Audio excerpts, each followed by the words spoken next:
Republican legislatures across the country are working to pass bills that would restrict voting, particularly Democrats fear impacting minority voters and young voters, the very people who helped to get you elected in November. Are you worried that if you don't manage to pass voting rights legislation, that your party is going to lose seats and possibly lose control of the House and the Senate in 2022? What I'm worried about is how un-American this whole initiative is. It's sick. It's sick. Deciding in some states that you cannot bring water to people standing in line, waiting to vote. Deciding that you're going to end voting at 5 o'clock when working people are just getting off work.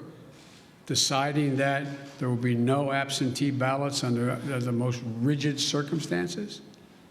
It's all designed, and I'm going to spend my time doing three things. One, trying to figure out how to pass the legislation passed by the House, number one. Number two, educating the American public. The Republican voters I know find this despicable. Republican voters. The folks outside this White House. I'm not talking about the elected officials. I'm talking about voters.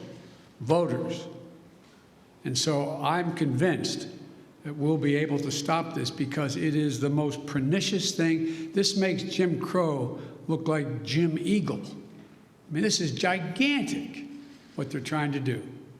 And it cannot be sustained.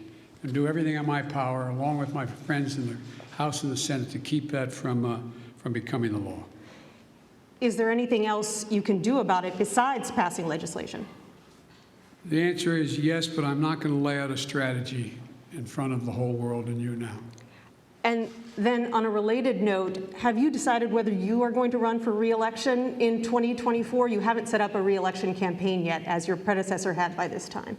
My predecessor needed to. My predecessor. Oh, God, I miss him.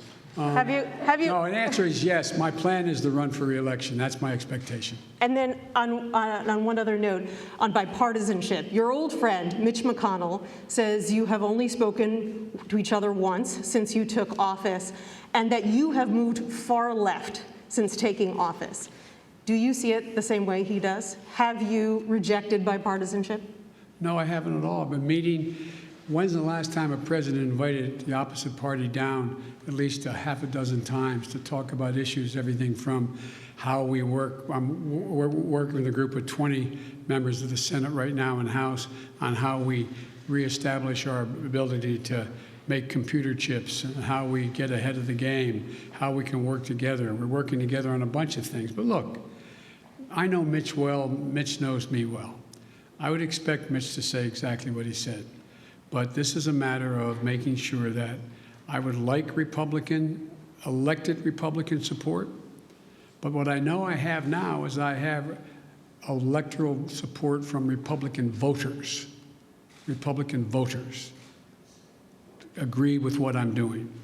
And so unless Mitch says the last thing I did, this last piece of legislation, is so far left, well, then he ought to take a look at his party.